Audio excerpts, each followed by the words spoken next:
নাঈমের বাবা-মা এখন শোকে মুহ্যমান।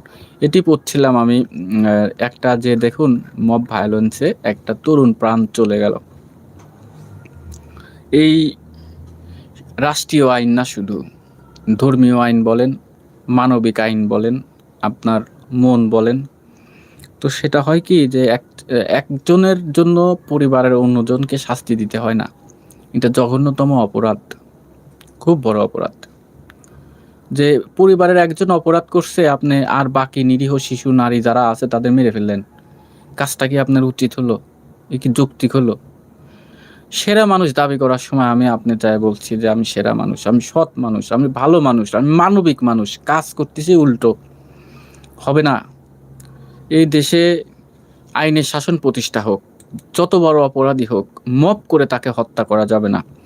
এটা জঘন্যতম অপরাধ। আপনি যেভাবেই দেখেন যে মপ করে কাউকে হত্যা করা বা কাউকে আঘাত করা, এটার শাস্তি ধর্মীয়ভাবে কি আর রাষ্ট্রীয়ভাবে কি? তো